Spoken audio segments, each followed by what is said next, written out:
So welcome everyone. We're now in the coffee break session. As the name implies, this is an excellent time for you to go grab a coffee or stretch your legs if that's something that you want to do. But in the meantime, we're going to be here hanging out and chilling out and chatting.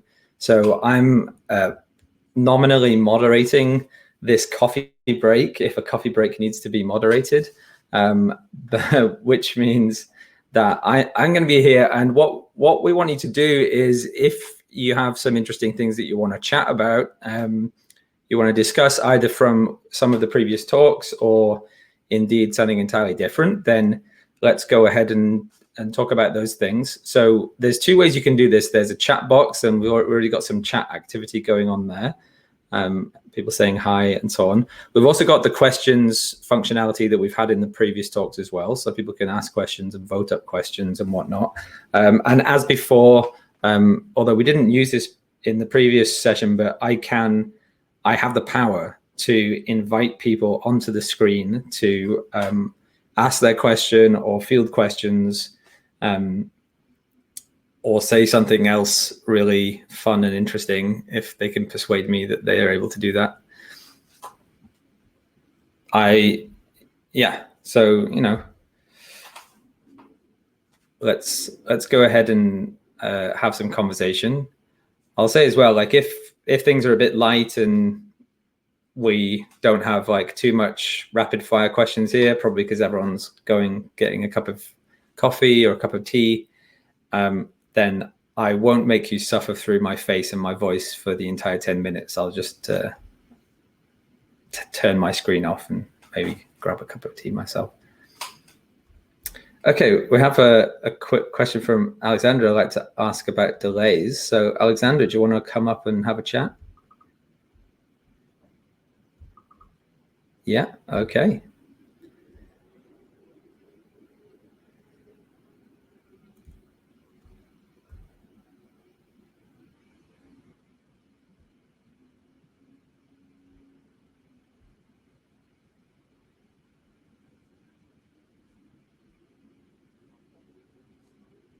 Hey, John. Good afternoon, everybody. Hello, can you hear me? Yeah. Hi, Alexandra. So I wanted to discuss a little bit the aspect that Dr. Swan Campbell talked about in terms of the delays and how oscillations can be generated by the delays of the axonal delays. And I was wondering overall whether, like, this is a topic that you have a lot of experience with. This is something you could probably talk about, whether it is that oscillations induced by axonal delays are relevant to specific brain areas, or they are related to specific brain phenomena such as seizures. So in my mind, it would be the first. So I don't know what you think. Is it, should we think of oscillations, like specific type of oscillations being generated by transmission delays, or is it mostly specific areas that produce oscillations in that way? And what would those areas be other than the cortical thalamic transmission? That we know there's a lot of delays there, or if we know any other brain area. So just to be clear, were you directing that at me, Alexandra? Yes, and everyone else. Yeah. I am, everyone. Because I know you have an expertise in that field. I know things I know. No, it's a good point, and the question came up, and I was thinking my initial answer to the question that, as you framed it, is generally when people a simplification that's often made is to ignore delays, right? And that's a nice simplification to make. And then in some cases you need to include delays because they're a very prominent feature of the system that you're looking at. And in my experience in the kind of area that I work in, the scenario when you choose to include delays because you feel they're important is axonal delays resulting from delays between spatially distant brain regions. So we know, and I'm talking about neural population modeling and neural mass modeling, which is kind of the nominal topic of the next session, but these are things that I'm more familiar with. We know that there are synaptic delays on the order of a handful of milliseconds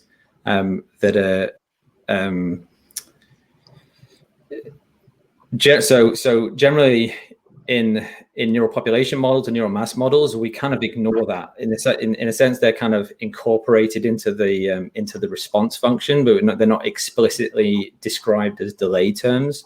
And so we just basically say, okay, we don't think that there's relevantly large delays at the synaptic level or at the local circuit level when we're thinking about large scale systems, but we do think that the delays that are, say, resulting from 10 centimeters of separation and the associated time delay of transmitting, that could be. Yeah, so let's focus on axonal delays for now, which was also the topic of Dr. Swan Campbell's talk. So let's ignore synaptic delays for now, for example, because she talked about a very particular type of oscillation that comes because she showed this very interesting parallel with a shower where you have like the cold water and you tune it back to the hot water, but then it's too hot, so you tune back to the cold water, and now there's a delay, and because of that, there's an oscillation that is generated. And it seems that different brain regions, they try to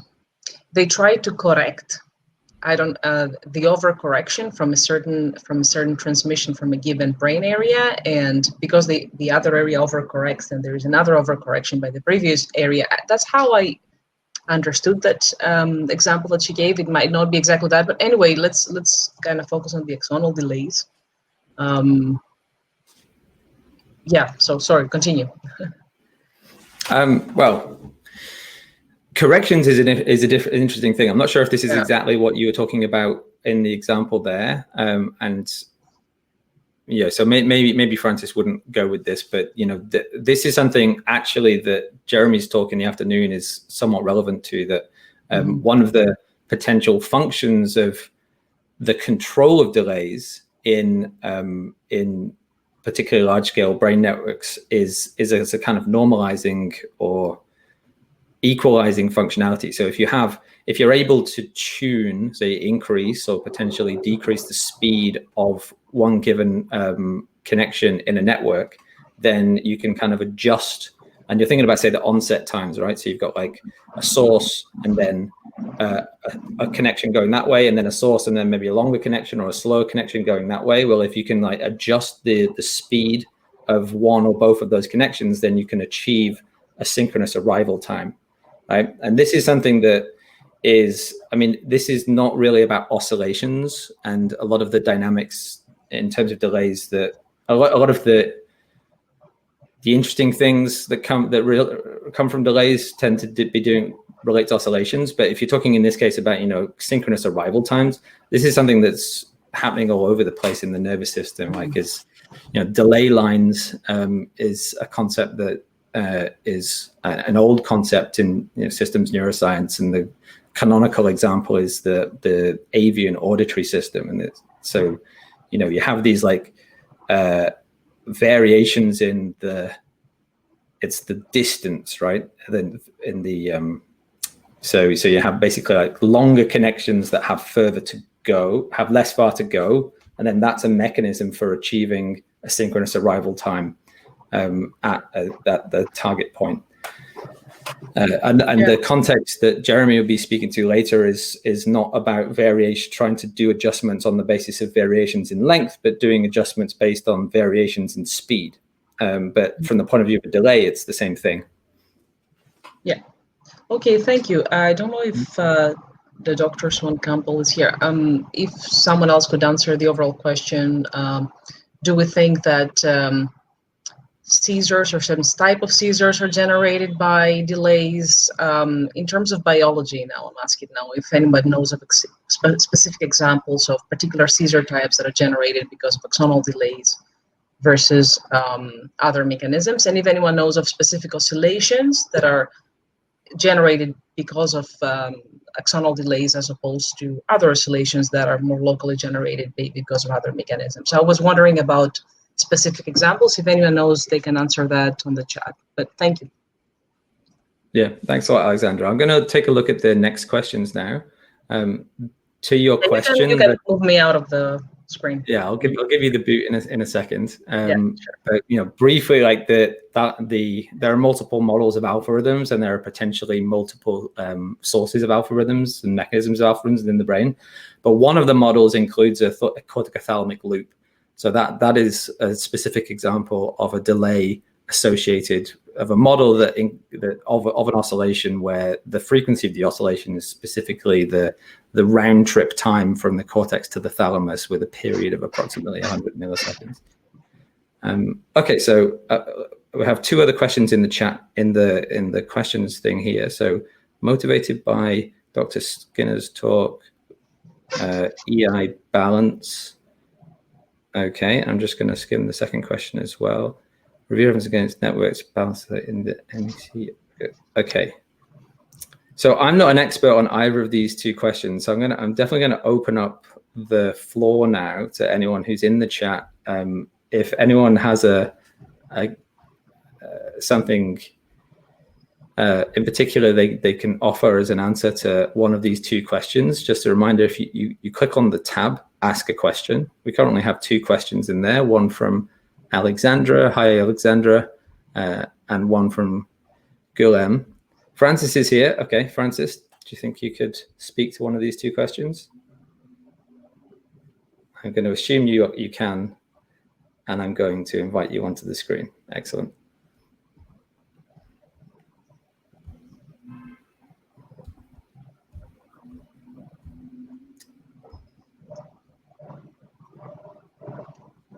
And Alexandra, lovely to see you. Bye. Hi. Okay. Hi, Francis. Hi. So, I didn't know if the other Alexandra, wanted to come up and ask, but just reading her question, like. Yeah. Actually, Francis, before we do the answer, I'm going to kind of point people to the answer question functionality in Crowdcast, which is I'm going to tag the recording, but we need to start the tag before we answer the question. But I will do as you suggest as well. Alexandra, would you like to join the screen and have a quick chat about your question as well? See if we can get an answer. Is she even there or not? I'm just going to see if she says yes quickly on the chat. No. Okay, right. Well, so we've started answering the question. So Francis, take it away on your thoughts for Alexandra's question. Oh, yeah, she just said yes. So she's there. Okay. Okay, Alexandra, I'm going to invite you up, and Francis, you can keep going. Okay, yeah. So, okay, I just didn't want to start answering Alexandra's question if she wasn't actually there, kind of stuff. Mm-hmm. So, and I wasn't sure if the coffee break is taped. So she's invited. This is being taped. Okay. So, don't give away your Gmail password. Hi, Alexandra. Hi, Alexandra. Hi, Francis. Nice to meet you virtually. Hello from Greece, everyone. Okay, hello. So maybe you could just actually ask your question, because I was just trying to read it in the chat. You want to maybe ask it? Yeah. Yeah. I'm also quite interested of interneurons and their potential role in shaping the oscillations in the hippocampus. This is a field that I would like to study during my PhD currently. I would like to share my own thoughts about that and really hear your feedback. And as far as I consider the system, in the hippocampus, for me, the encoding and the retrieval, which we can relate it to the theta versus the fast oscillations, right, the sharp wave ripples, is due to an enduring change between the balance of excitatory and inhibitory cell assemblies, which means, do you think that we can say, or we can hypothesize that during the theta we have the leader, which is the pyramidal cells, and of course by the modulation of inhibition, and in order to succeed the transmission from the encoding and the theta to consolidation or retrieval, which is the sharp wave ripples, we need a change between the balance, which is that interneurons are the leaders during the fast oscillations. So that So these I'm algorithms, yeah. I'm really sorry. I'm just gonna have to interrupt and say we're going to go over to Nancy's keynote right now. This was just a short break. But Francis, if you have like I'll do very quickly. And I mean, Alexandra, maybe we could talk later in the panel discussion. I don't know if that's an opportunity or another coffee break, but I said, I think the very short thing to say, first of all, is it kind of depends on what you're trying to do, because it's always sort of this switch. The way I see it, it's not so much the leader in terms of the pyramidal inhibitory cells, but in terms of what's going on for the animal, because that Siegel and Wilson study, when they did the stimulation in a phase-specific way, it was actually PV cells in another region that then now sort of synapses onto in the hippocampus. So it sort of depends on what it is you're trying to do. So to me, it's not so much who's the leader or who's the follower, but in terms of what's going on with the behavior of the animal at that time and how sort of the circuits sort of enable, like express the particular dynamics at that time. Anyways, that's just very quickly. I mean, I would be happy to talk more, but I know we got to go. That's great, Francis. Okay, so we'll talk more. We'll definitely continue this discussion. So everyone who is in here and who's still here, you need to navigate yourself over to the keynote session. So there's a drop-down tab just at the top of the screen there. And unfortunately, that's already started. We should have been pulled over automatically, but that didn't happen. So thanks everyone for the coffee break chat, and we'll see you in the next session.